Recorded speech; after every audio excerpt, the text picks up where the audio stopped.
Wel da, croeso cynnes I chi i'r oedfa bore yma yn enw yr arwydd Iesu Grist. Mae'n hyfryd cael cyfle yn y cyntaf wythnos I addoli gyda'n gilydd. Croeso arbennig os chi'n ymweld ni. Mae'n hyfryd cael eich cwmni chi gyda ni. Croeso rai nôl o'r brifysgol a gywaith. Mae'n hyfryd cael cwmni chi bore yma. Chi'n gweld Emyr sydd yn arwen ni yn yr oedfa. Ac oes dywed mewn gwasanaeth Caerdydd nes mlaen heddi am 5 o'r gloch hefyd. Yn ystod yr wythnos, does dim cyfarfodydd fel gan bod i'n wylio, bod dydd Nadolig, dydd Iau, felly dim cwrdd-gweddi nos Fawrth, ond mae ar fore dydd Iau am 10 o'r gloch, cofiwch am hynny. Mae Castell y Mis yn mynd at gronfa anghenion yr eglwys ar gyfer mis Rhagfyr. Ac yna cofiwch am Helen a Menna Gibbard, angladd Alun, dydd Mawrth am Nghaerdydd yn yr amlosgfa yn Thornhill, yn dda ni gofio amdanyn nhw yn ei galar ac am y diwrnod hwnnw. Sul nesaf, bydd Gwydion yn arwenni yn y bore a fydd Rodri George yn arwenni yn yr oedfa yn y prynhawn. Dyna'r coeddiadau. Newn ni gychwyn yn iawn a troi at Dduw mewn gweddi gyda'n gilydd.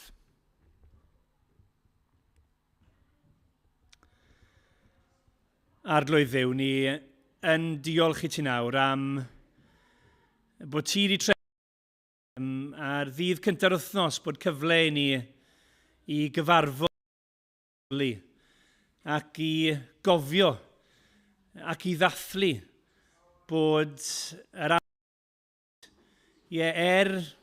wedi ei groesoelio wedi atgyfodi o'r bedd yn fyw.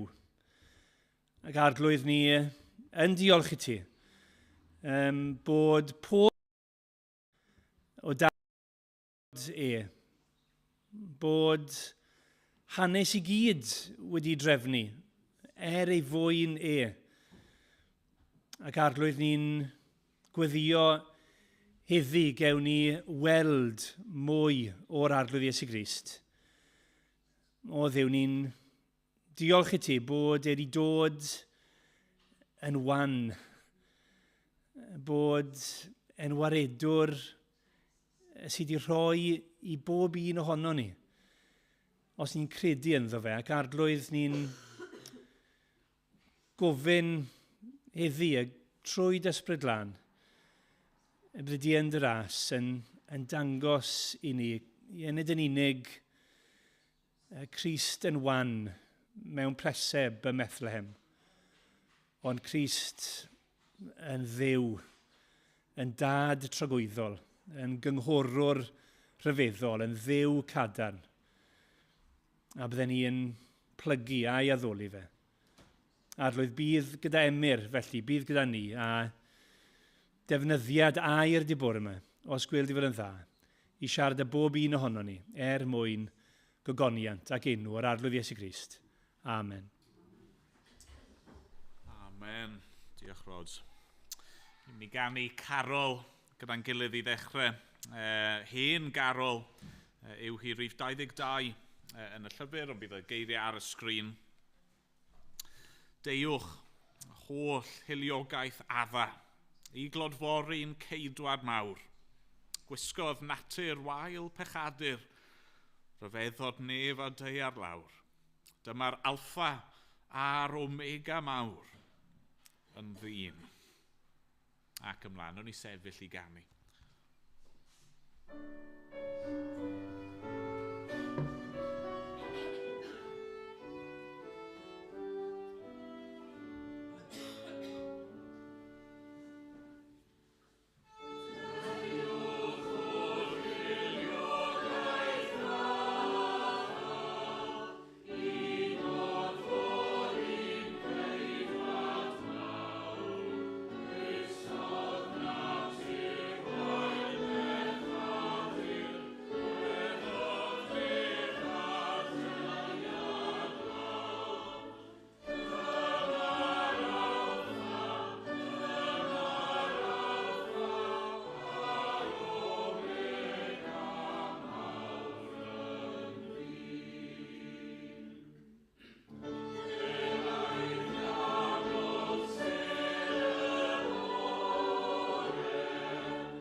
er bach o weddi. Arglwydd i ni newydd ganu geiriau mawr yn llawn rhyfeddodau ac dirgelion arglwydd, pethau sydd yn rhy fawr i ni ei deall mewn gwirionedd, a ni'n diolch i ti amdano nhw. Diolch fod yr alffa a'r omega wedi dod yn ddyn. Diolch fod y trysor pennaf wedi cael ei roi mewn preseb. Diolch fod yna geidwad, yr unig un, yr un sydd yn ddigon. Diolch fod wedi dod ein mwyn ni i achub rai fel ni. Arglwydd, i ni'n gofyn nawr am dy help di. Bore yma yn yr oedfa hon, arglwydd, yn ystod yr dyddiau nesaf yma. I ni ddim yn mynd i allu deall y cwbl. I ni ddim yn mynd i allu deall yn llawn yr hyn ddigwyddodd adeg yn y Nadolig cyntaf yna. Ond arglwydd, a wneud i bore yma, a dros y Nadolig hwn, roi rhyw ddealltwriaeth mwy neu newydd i ni. Golwg ffres o'r arglwydd Iesu Grist. Da ni'n gofyn bydde hynny'n wir nawr wrth i ni droi at y air di, arglwydd siarad â ni trwy dy air sanctaidd. A mynd bod ni'n gofyn yn enw yr arglwydd Iesu. Amen. Amen. A mae heddi yn ddiwrnod sbesial.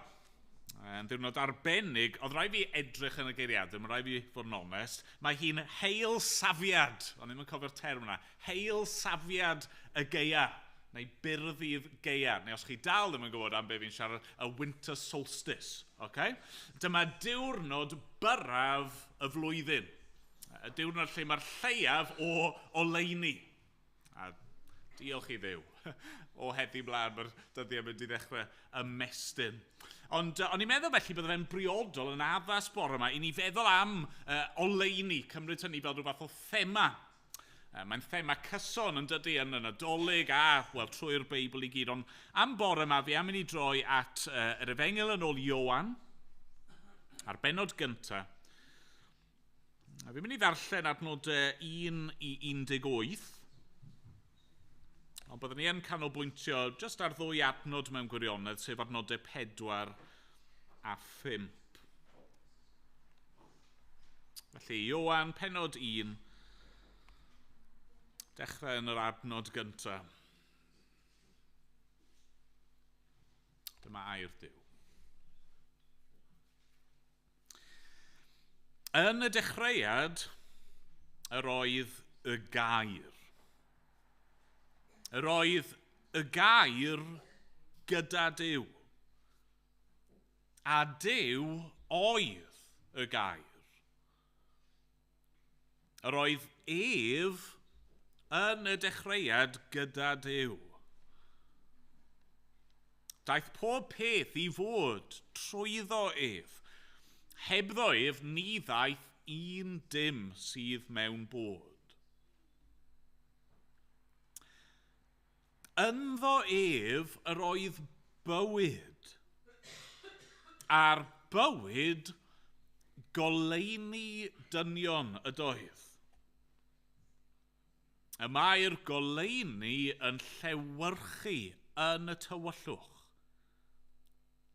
ac nid yw'r tywyllwch wedi ei drechu ef.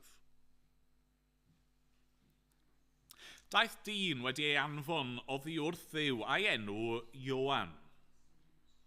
Daeth hwn yn dyst i dystiolaethu am y goleuni, mwyn i bawb ddod i gredu trwyddo.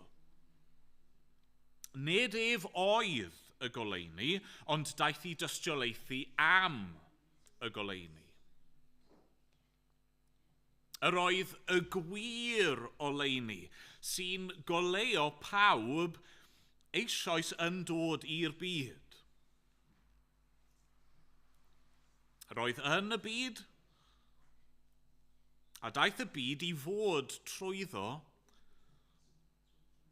ac nid adnabu'r byd mohono. Daeth i'w gynefin ei hun, ac ni dderbyniodd ei bobl ei hun mohono. Ond cynifer ag a'i derbyniodd. Rhoes iddynt hwy, y rai sy'n credu yn ei enw hawl i ddod yn blant Duw. Plant wedi ei geni nid o waed, nac o ewyllus cnawd, nac o ewyllus gŵr, ond o Dduw. A daeth y gair yn gnawd, a phreswylio yn ein plith, yn llawn gras a gwirionedd. Gwelsom ei ogoniant ef, ei ogoniant fel unig fab yn dod oddi wrth y tad. Mae Ioan yn tystio amdano ac yn cyhoeddi hwn oedd yr un y dywedais amdano, mae'r hwn sy'n dod ar fy ôl i wedi fy mlaenori i, oherwydd yr oedd yn bod o'n blaen i. O'i gyflawnder ef yr ydym ni oll wedi derbyn gras ar ben gras. Oherwydd trwy Moses yr rhoddwyd y gyfraith, ond gras a gwirionedd trwy Iesu Grist y deithant. Nid oes neb wedi gweld Duw erioed. Yr unig un ac yntai yn Dduw, yr hwn sydd ym mynwes y tad, hwnnw a'i gwnaeth yn hysbys. Amen. Diolch i Dduw am ei air un i'r bore yma. Ni'n mynd i gael stori'r plant nawr. Manda mynd i roi stori'r plant. Diolch.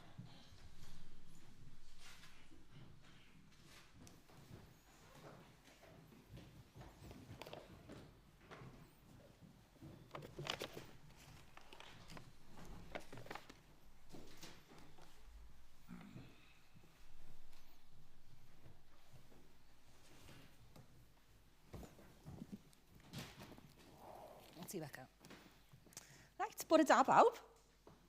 Sori, fel sydd wedi gweud, fi'n goffod sefyll fan hyn heddi. Fyna fi eisiau sefyll, ond na i fyddhau. Dwi eisiau chi ddyfalu, beth oedd y peth cyntaf wnes i, o'n i wedi gorfod gwneud bore yma ar ôl cyrraedd y capel? Ie. Ista lawr? Na, nes i ddim ista lawr. Nid dyna'r peth cyntaf nes i, na. O chi'n gwybod beth? Nes i mewn trwy drws yr ochr, nes i mewn i'r stafell yma, a es i'r cefn a troi pob un golau ymlaen, achos bod hi'n fore, roedd hi'n reit dywyll mewn fan hyn.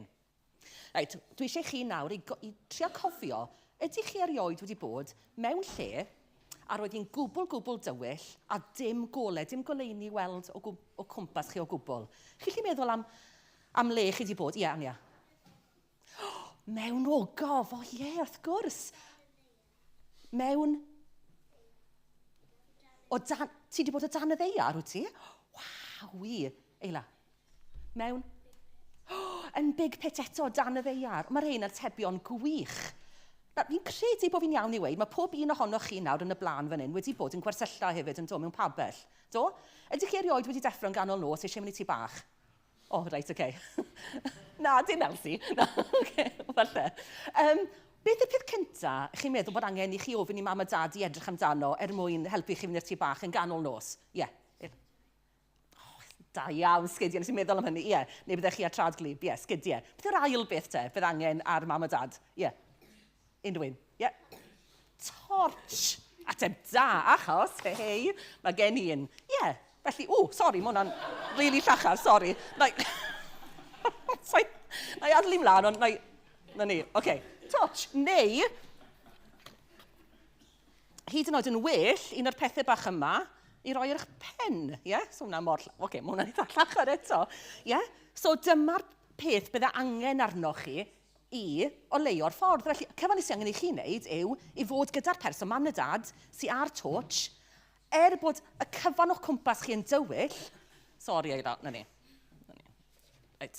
Y cyfan sy'n angen arnoch chi yw bod gyda mam a dad, bod yn eu hymyl nhw, maen nhw'n defnyddio'r golau i oleo'r llwybr neu'r ffordd yn yr achos yma i'r tŷ bach a nôl eto yn saff i'r babell. A trach bod chi gyda nhw, ych chi'n diogel yn dych chi? Sneb yn mynd i frifo, sneb yn mynd i gwmpo o gwbl. Na, so i'n mynd i ofyn, ond falle bod rai ohonoch chi a golau bach wrth ymyl y gwely yn ystafell wely rhyw fath o night light. Lot ohonoch chi'n ysgwyd pen fyna. Felly, pan mae angen mynd i gysgu, chi'n gwybod diffodd y golau mawr wrth gwrs yn dych chi. A wedyn, mae'r golau bach yma, sydd ddim yn fawr iawn, ond digon i roi cysur i chi a helpu chi fynd i gysgu. Ac bod yr stafell i gyd yn dywyll, neu'r mwyafrif yr stafell yn dywyll, mae'r golau bach yma wrth ymyl y gwely yn rhoi cysur i chi. Nawr, dwi wrth fy modd, wel, dwi ddim yn gyfrinach rili, ond dwi wrth fy modd adeg yma'r flwyddyn, adeg Nadolig, am lot o resymau, Ond un o'r resymau dwi'n hoffi yw y ffaith bod yn rhoi esgus da i ni i lenwi'n tai ni yn cartrefi ni a golau. A be ni'n neud? Ni'n rhoi golau ar y goeden, yndyn ni? Ni'n rhoi golau ar y garlands. A ni'n rhoi golau, mae rhai, ond ni'n rhoi golau tu allan hefyd, fel sydd gyda ni tu allan y capel fan hyn. A un peth arall fi'n hoffi wneud yw, wel, dim jyst adeg Nadolig, fi'n hoffi wneud hwn trwy'r flwyddyn. Cynnu canwll, Enw hon yw Christmas Magic, a mae yn gwynto'n ffein, Gallwch chi gwynt wedyn. Ffyw.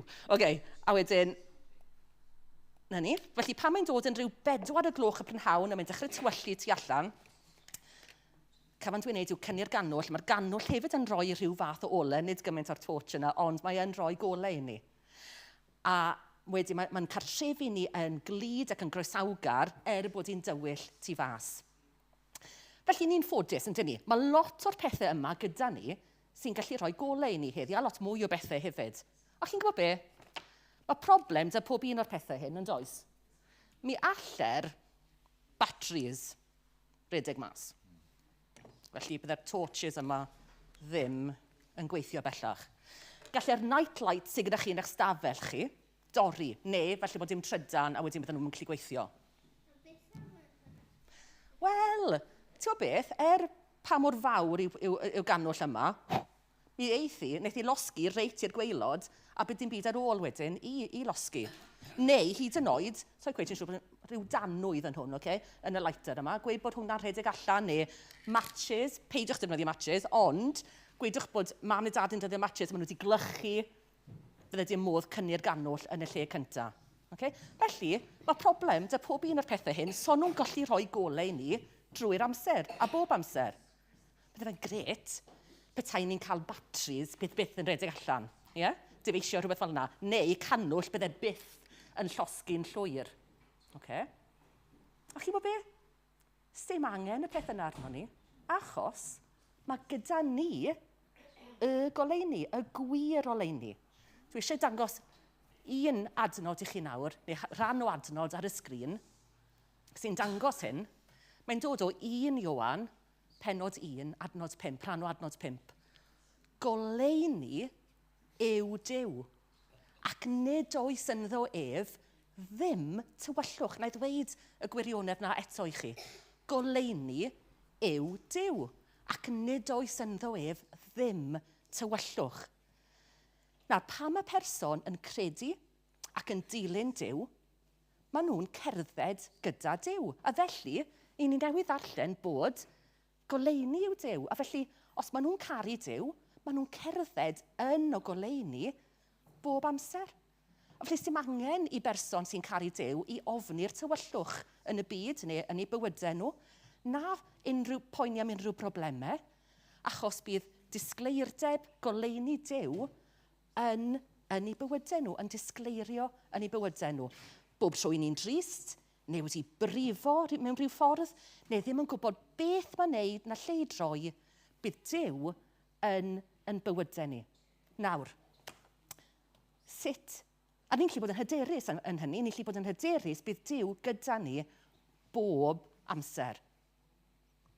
Ond, sut all Duw sy'n oleuni, sy'n bir ac yn sanctaidd, fod gyda ni sy'n gwneud pethau drwg ac yn brifo Duw bob dydd. Achos mae bob un o'n i fan hyn yn gwneud pethau drwg ac yn pechu. Wel, un ateb si. Iesu. Mae Iesu wedi mynd a marw ar y groes yn eich lle chi, yn ein lle ni fan hyn. Wedi marw a cymryd y gosb bod ni'n ei heiddi am wneud yr holl bethau drwg ma'n erbyn Duw. Mae wedi marw a mae wedi atgyfodi, mae wedi trechu marwolaeth. A felly, trwy farwolaeth, trwy atgyfodiad Iesu Grist, i ni'n gallu cael maddeiant am bethau drwg yn ei wneud yn erbyn Duw. A felly, pan mae Duw yn byw yn ein calon ni, dylen ni fod eisiau stopo gwneud y pethau drwg yma sy'n brifo Duw, wrth gofio beth mae Iesu wedi wneud ar y groes drosto ni. A felly, gallwn ni fod yn hyderus.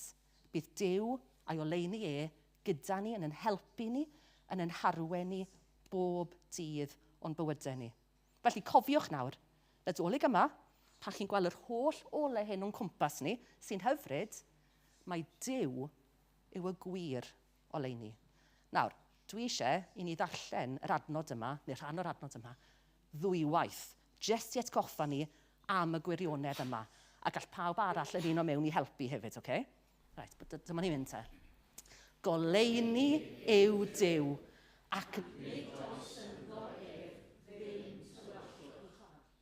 Goleuni yw Duw, ac nid oes ynddo ef ddim tywyllwch. Os dewch chi'n weld i ar ôl yr oedfa, ac chi dweud yr adnod yna, heb i darllen hi, felly mae rhywbeth da fi roi i chi, okay? Ond dim ond rhain, y VIPs yma yn y blaen, dim pawb arall, sori, dim digon da fi. Diolch yn fawr, chi'n nôl i'ch seddi nawr.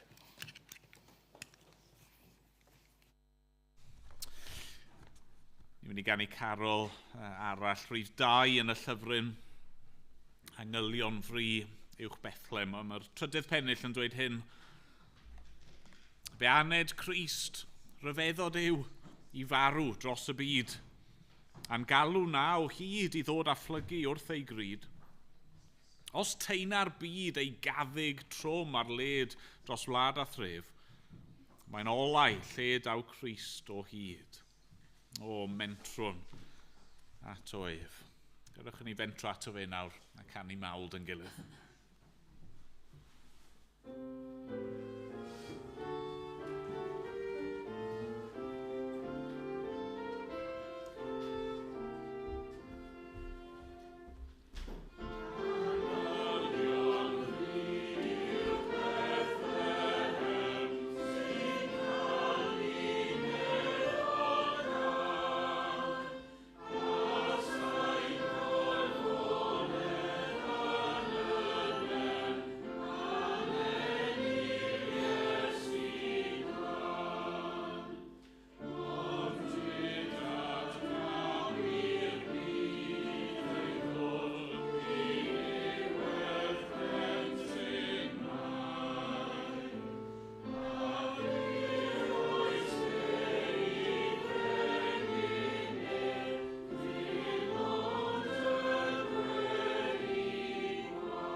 Nawn ni weddio efo'n gilydd.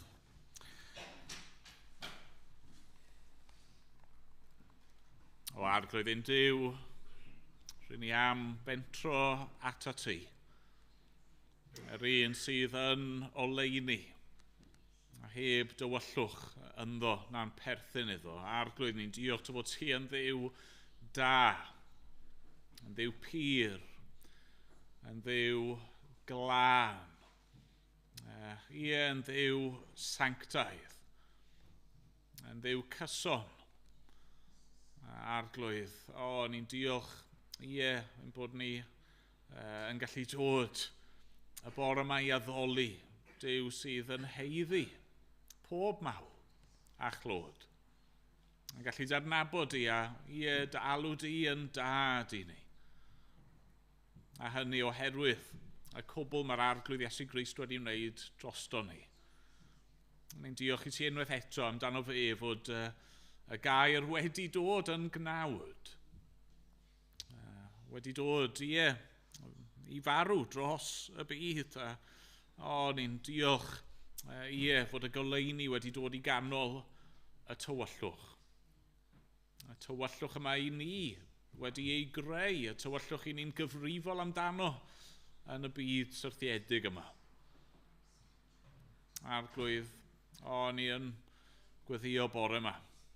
Trwy dy air di, y bydd doleuni di yn llewyrchu arno ni.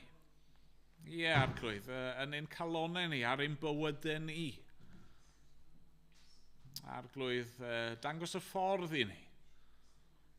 Ro fywyd i ni. Arwain ni, arglwydd, pur a ni. Dad, ni'n gweddio hefyd, bydde di trwo ni yn llewyrchu doleuni di yn hywyllwch y byd.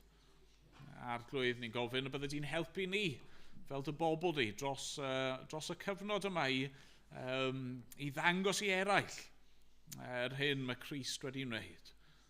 Arglwydd, diolch am y cyfleoedd ni wedi cael. Diolch am oedfawn carolau sydd wedi bod yn barod. A Dad, ni'n diolch heno bod yna gyfle mynd i fod i gael cymanfa i ganu mawl i ti. Arglwydd, diolch ar ddidolig ei hun a byddwn ni'n gallu ymgasglu yma.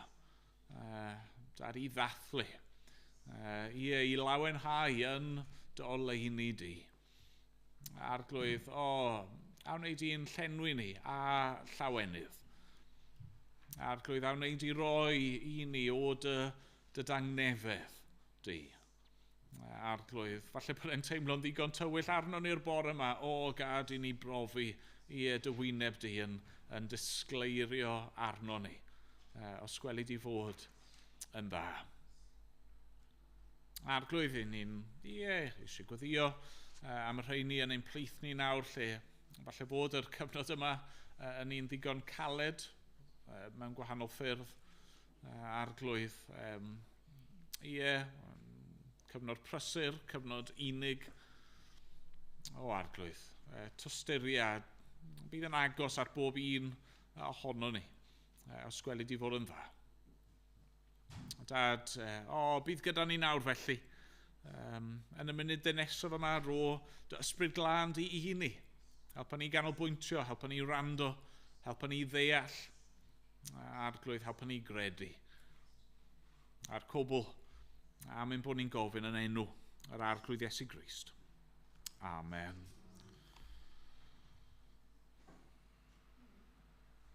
Amen. Ganon ni carol arall, rhif 6. Anfonodd Duw ei fab ei hun o'i gariad rad i wared dyn. Duw ymddangosodd yn y cnawd, daeth brenin nefoedd i ni yn frawd. Ac ymlaen, o'n i sefyll i ganu.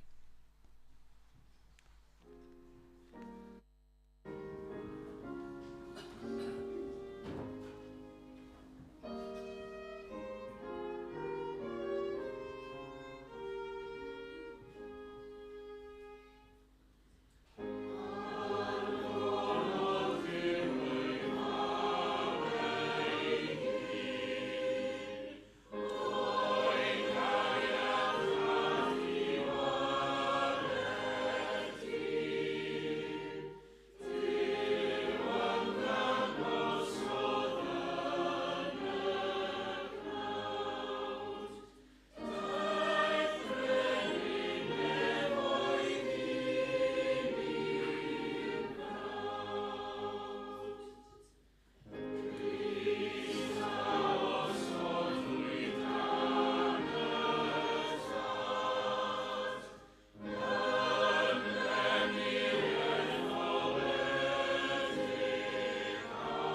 Fel sonies i, yn gynharach, mae heddi yn heil safiad y geia.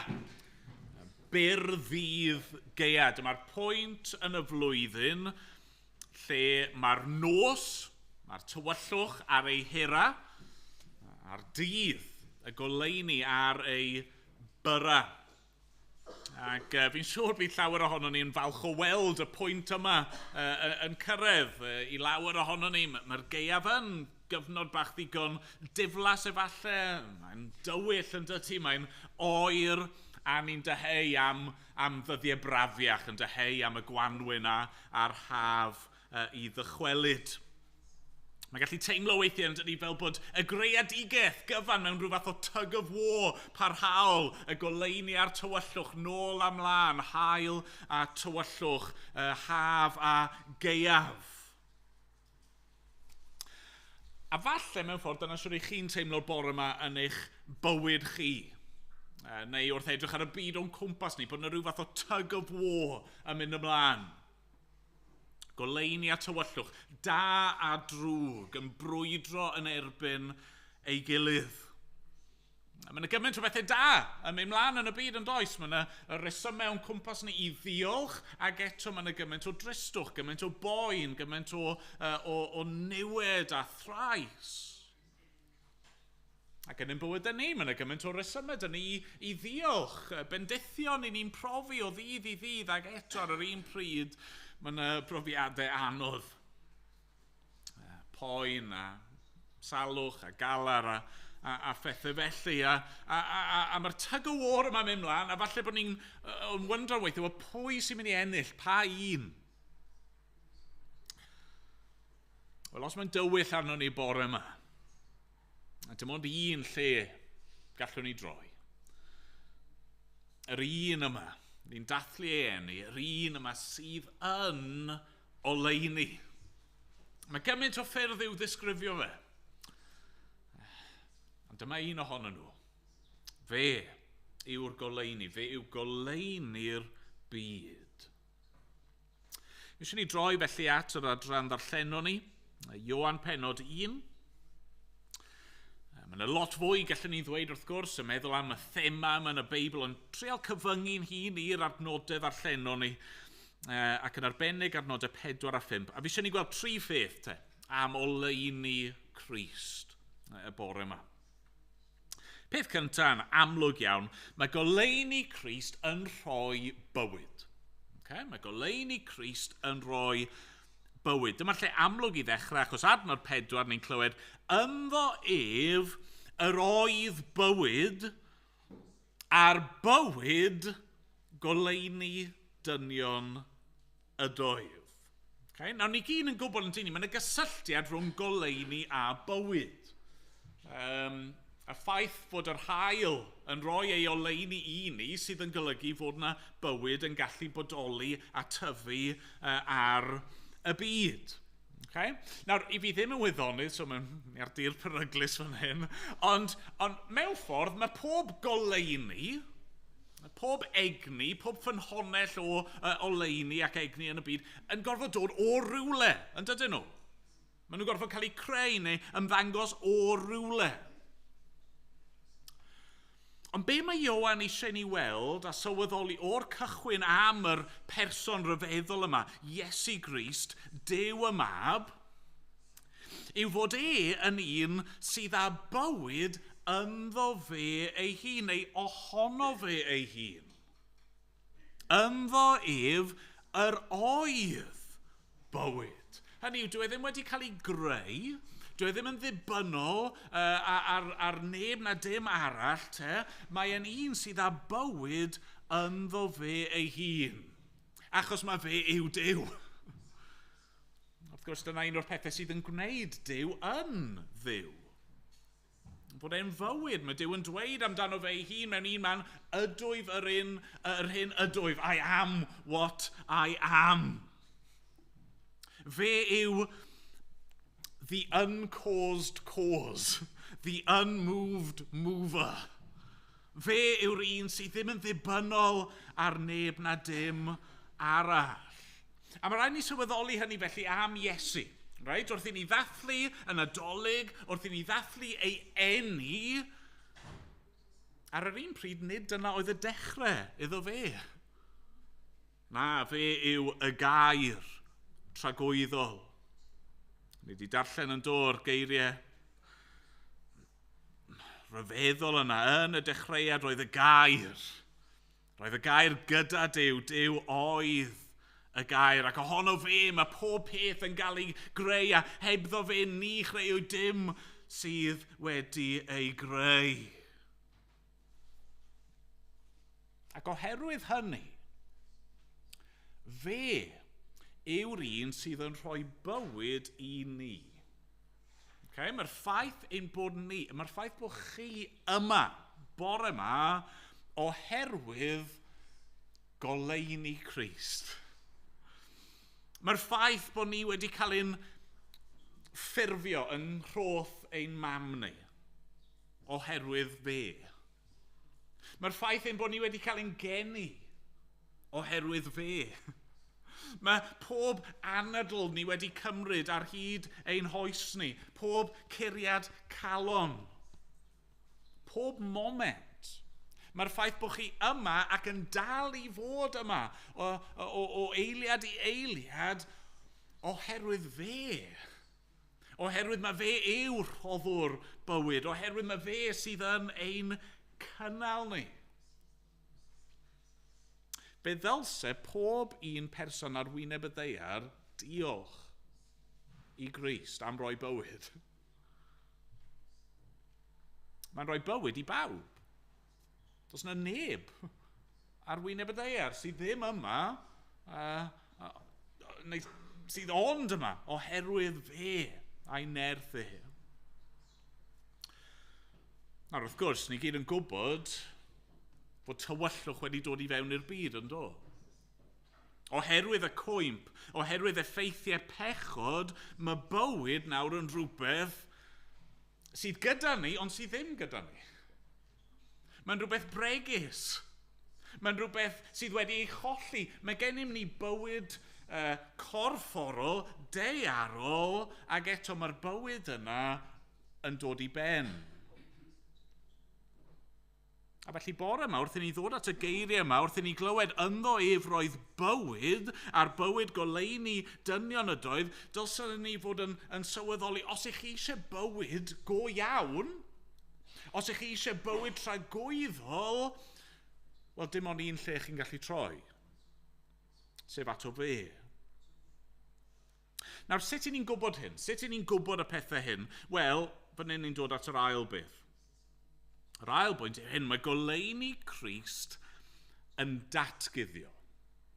Okay? Mae goleuni Crist yn datguddio. Eto, mae hwn yn rhywbeth naturiol. Ni'n gwybod am goleuni, yn dydyn ni. Mae'n goleo pethau, mae'n datguddio. Oedd Manda yn rhoi esiampl yn doedd o torches a canhwyllau. Os ych chi methu gweld rhywbeth, neu os yw rhywbeth ddim yn glir, beth ych chi angen? Fel arfer, chi angen mwy o olau. Ac yn union fel mae goleuni Crist yw ffynhonnell pob bywyd, mewn un ystyr goleuni Crist yw ffynhonnell pob gwybodaeth. Ni'n darllen yn dyn i'r adnod 9. Yr oedd y gwir oleuni sy'n goleo pawb. Hynny yw, fel mae pob bywyd yn deillio ohono fe, mae pob gwirionedd hefyd yn deillio ohono fe. Nawr, mae Ioan wedi dechrau ei lyfr efo'r gair yma'n dod, nath chi sylwi arno fe, mae'n sôn am y gair. Bydd lot o'n chi'n gwybod yn y greiddiol, y logos yw'r term sy'n cael ei ddefnyddio. Mae'r logos, i'r Iddewon, oedd hwnna'n cyfeirio at gair Duw a nerth grym Duw. Ond i'r Groegid, oedd y term logos yn cyfeirio at y syniad fod yna rhyw fath o drefn i'r greadigaeth. Fod yna system, fod yna resymeg sylfaenol tu ôl i bopeth. A mewn ffordd, be mae Ioan yn trial gweud yw ddarllenwyr, os ych chi'n iddew neu'n groegr, mae rhaid i chi sylweddoli, be chi wedi bod yn edrych amdano fe yw Iesu. Iesu yw'r un sydd wedi'n creu ni, fe yw ffynhonnell bywyd, ond Iesu hefyd yw'r logos, fe yw'r gwirionedd. A mae ei oleuni yn goleuo pawb i ryw raddau, hyd yn oed os ych chi ddim yn Gristion. Okay? Ni'n credu yn dyn ni mewn gras cyffredinol. A felly mae goleuni Crist yn cael ei weld ym myd mathemateg, neu meddygaeth, neu celf, cerddoriaeth, pensaernïaeth, ieithoedd, llenyddiaeth, gweinyddiaeth, amaeth, peirianneg, sori Liz, chi'n treol cadw lan efo'r term yma.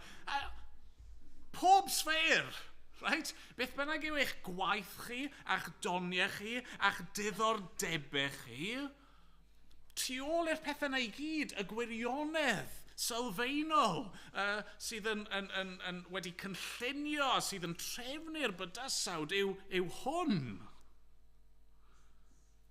Beth un wyddonydd, os yna fel hyn yn dod, fi'n hoffi'r dyfyniad yma, I was thinking God's thoughts after him. Dyna ni'n neud. Beth bynnag yw'ch gwaith chi, dyna chi'n gwneud. Chi'n chwilio am y gwirionedd sydd wedi ei osod yn y creu gan y goleuni. Felly gweddiwch am help. Right? Chi'n aml yn gweddio dros o fi. Diolch.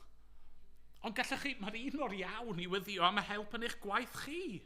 A bydd Duw yn goleuo'ch meddwl chi i wneud eich gwaith chi yn dda beth bynnag yw y gwaith yna. Ond unwaith eto fan hyn, mae yna rhywbeth wedi ei cholli, ond oes. Mae'r goleuni yn llewyrchu yn y tywyllwch. Ac nid yw'r tywyllwch wedi ei drechu neu gallwch chi gyfieithu hynny, wedi ei amgyffred Hynny, mae'r tywyllwch wedi dod i fewn, mae pechod wedi dod i fewn i'r greadigaeth, a nid yn unig mae wedi tarfu ar ein bywyd ni, ond mae wedi tarfu ar ein deall ni, ar ein gwybodaeth ni.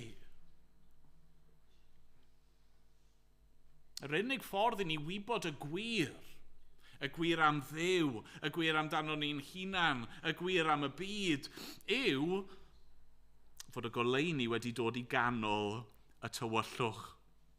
Ni'n darllen yn dydyn ni adnod 14. Daeth y gair yn gnawd a phreswylio yn ein plith, yn llawn gras a gwirionedd. Gwelsom ei ogoniant ef, ei ogoniant fel unig fab yn dod oddi wrth y tad. Ac yn adnod 18, nid oes neb wedi gweld Duw erioed. Yr unig un, ac yntau'n Dduw yr hwn sydd ym mynwes y tad, hwnnw a'i gwnaeth yn hysbys. Mae Iesu Grist yn dod i'r byd yn dydy, a be mae'n dweud amdano fe ei hun, mae fi yw'r ffordd a'r gwirionedd a'r bywyd. Nid oes neb yn dod at y tad ond trwy o fi. Dyna mae'n datguddio i ni. Mae'n datguddio bod ni ar goll. Mae'n datguddio bod ni wedi'n pellhau, wedi'n gwahanu oddi wrth Dduw. Mae'n datguddio i ni, mae ei oleuni yn dangos ein tywyllwch ni. Felly, pa obaith sydd? Os yw'r tywyllwch yma wedi cymryd ein bywyd, wedi cymryd ein gwybodaeth ni, pa obaith sydd? Wel, y trydydd pwynt. Mae goleuni Crist yn achub. Mae goleuni Crist yn achub ac yn adfer.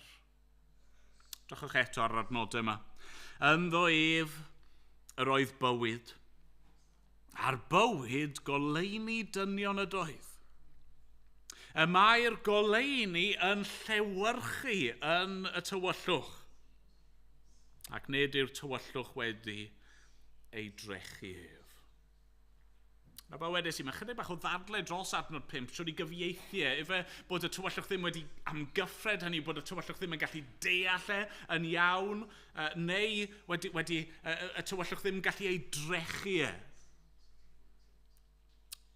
A mewn ffordd, beth bynnag yw'r cyfieithiad gorau, chi methu osgoi'r syniad o frwydr ydych chi. Mae yna frwydr yn mynd mlaen fan hyn, rhwng goleuni a thywyllwch, rhwng da a drwg.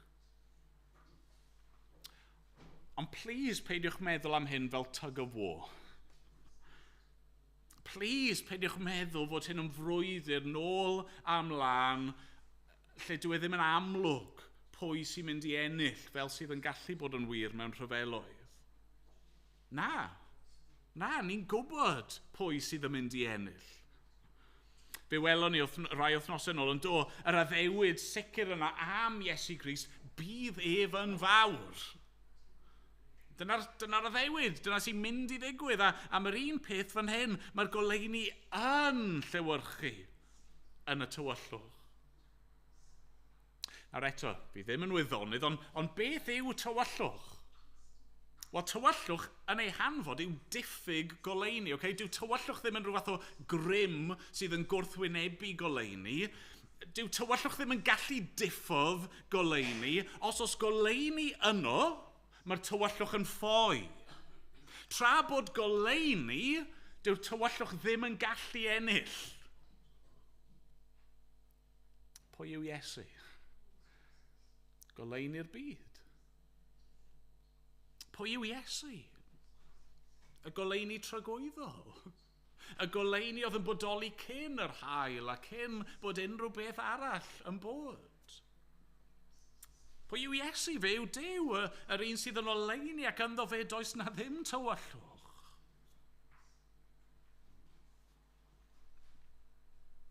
A mae'r un yma nawr wedi dod i'r byd. Pam? Wel, mwyn achub. Mae'r un yma oedd yn oleuni ynddo fe ei hun yn fywyd a ni'n clywed yn ras a gwirionedd, mae e'n dod i ganol y tywyllwch. Mae'n dod i blith pobl fel chi a fi sydd yn farw yn ein camweddau a'n pechodau, a pobl sydd a'n meddyliau ni wedi tywyllu gan bechod. A beth sy'n digwydd iddo fe? Wel, mae'n cael ei wrthod, yn dydy? Dyw i bobl ei hun ddim yn ei nabod. Dyw'r byd mae wedi creu ddim yn ei adnabod. Dyw y bobl ei gynefin ei hun ddim yn ei adnabod a ddim yn ei dderbyn e. A mewn rhyw eiron i fawr, maen nhw'n dweud celwydd am y gwirionedd ac yn lladd yr un sydd yn fywyd. Ac ar y groes, wrth gwrs, beth sy'n digwydd? Tywyllwch. Tywyllwch. Dim goleuni.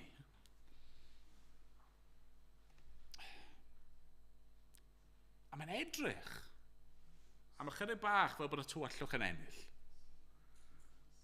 Ond ydy'r tywyllwch yn ennill? Wel, na di. Na. Mae Ioan yn ysgrifennu, mae'r goleuni yn llewyrchu. Pryd ysgrifennodd Ioan y geiriau hyn? Wel, ni ddim yn gwybod yn union. Ond ar ôl y groes, ar ôl y tywyllwch, ar ôl yr atgyfodiad, ar ôl i'r wawr dorri ar y dydd cyntaf yna o'r wythnos pan oedd y bedd yn wag. Nid tug o war sydd yn ei fan hyn, mae'n frwydr un ochrog. Mae Iesu Grist, goleuni'r byd, wedi dod i ganol y tywyllwch mwyn ein hachub ni. Mwyn rhoi bywyd. Mwyn rhoi gwybodaeth i ni o Dduw. Mwyn i ni gael bywyd tragwyddol ac mwyn i ni cael adnabod y tad. Mwyn i ni beidio â cherdded mewn tywyllwch mwyach. Mwyn i ni beidio ag anobeithio a digoloni mwyach.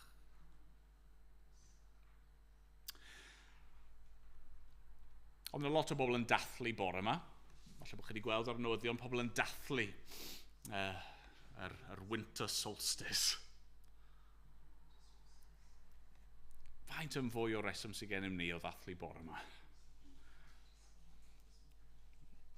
Bydd y rai oedd yn dathlu yr byrddydd bore yma yn gorfod dathlu eto mewn 6 mis. Ac yna, mewn 6 mis eto, bydd nhw yn gorfod dathlu'r un pethau o hyd ac o hyd yn ddiddiwedd, ond ni yn dathlu'r fuddugoliaeth terfynol. Mae'r goleuni wedi trechu y tywyllwch. Diolch iddo. Amen. Gan ni weddio. Arglwydd yn Duw, ni'n dod at y ti nawr, ac arglwydd falle bod rai ohono ni y bore yma sydd yn bell oddi wrtho ti. Falle bod yna rai sydd ddim eto wedi credu, sydd angen bywyd newydd. Falle bod yna rai sydd wedi bod yn meddwl yn anghywir amdano ti, ddim wedi deall y pethau hyn. Ni'n gofyn y bydd y doleuni di'n llywyrchu nawr. A dad, i'r rheini ohono ni sydd yn teimlo'n bod ni yn cerdded trwy dyffryn tywyll, a glyn cysgod angau. Arglwydd ro doleuni, i ni hefyd. Amen bod ni'n gofyn yn enw yr arglwydd Iesu Grist. Amen. Amen. Ganwn ni Carol i orffen. Rhif 66. Wele yn gwawrio. Ddydd i'n gofio. Genir seilo gorau swydd.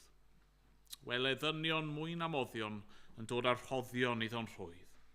Hen a ddewyd eden odiaeth heddiw'n berffaith aeth i ben. Wele drefniad dwyfol gariad o flaen ein llygaid heb un llen. Ac ymlaen, o'n i sefyll i ganu.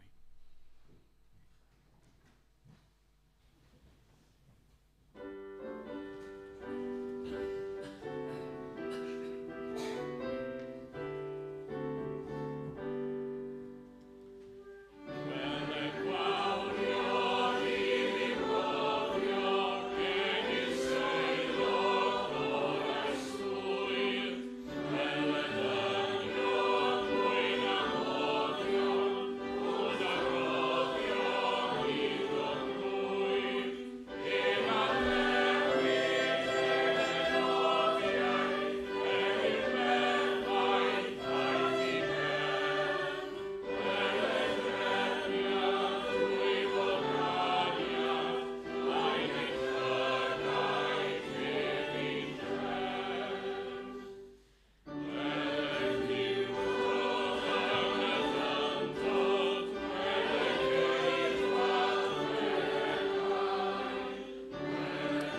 nawr bydded i'r arglwydd dyfendithio ath gadw. Bydded i'r arglwydd lewyrchu ei wyneb arnat a bod yn drigarog wrthyt. Bydded i'r arglwydd edrych arnat a rhoi i ti heddwch. Amen.